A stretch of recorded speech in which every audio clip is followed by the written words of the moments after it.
paano magtimpla ng barley. Grass barley powder. Okay. Bali, ang ginawa ko, kalahating tubig lang. Kasi, kukunti lang siya, 3 grams lang. Tapos, pwedeng maligam-gam. And, ang ipanghalo nyo po, wag yung metal. Sabi nila, wag daw yung metal. So, nakigaya na lang din ako. Chopstick o kaya plastic spoon. So, ngayon, first time kong iinom. And, try natin kung anong lasa. Sabihin ko sa inyo kung anong lasa.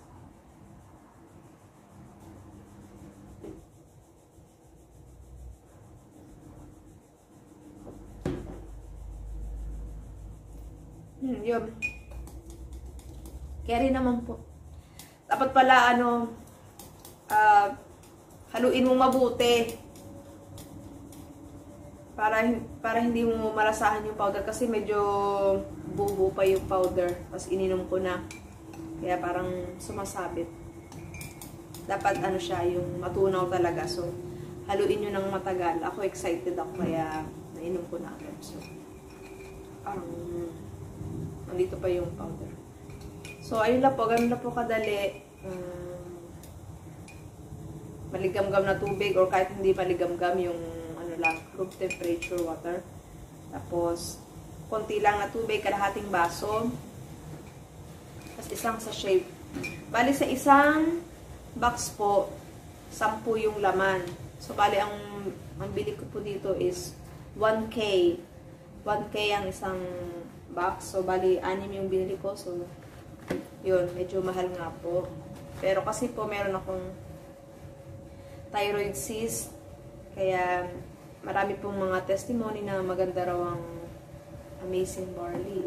Ang barley. So, kaya po yun, nag-try na din ako.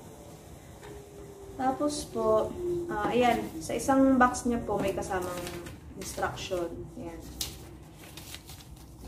So, sa mga gusto pong magpa-member, mas makakamura po kayo sa next purchase nyo. So, instead na 1K ang isang box nyo, magiging 500 na lang. Pag nagpa-member kayo. So, bali, meron pong silver package, may gold package, at ang binili ko po itong copper package. So, bali, 6 boxes po, 6,000. Tapos may kasama na po siya nitong itong ano nila,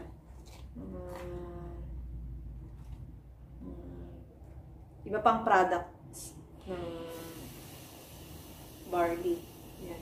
So, yun lang po, at sana po ay nagustuhan nyo ang aking video.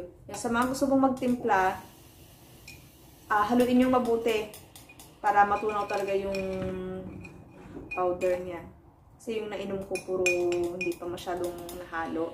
Ininom ko na kaya medyo na sumabit sa akin.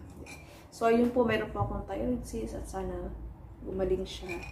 And, kasi po yung amazing barley, itong barley, alam ko,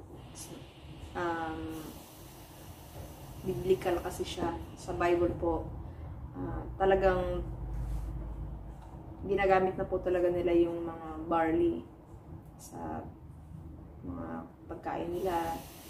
Yun.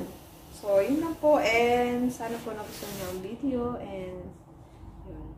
Bye-bye. Sa mga gusto pong mag-order, message lang po. At tuturuan ko kayo kung paano. Thank you!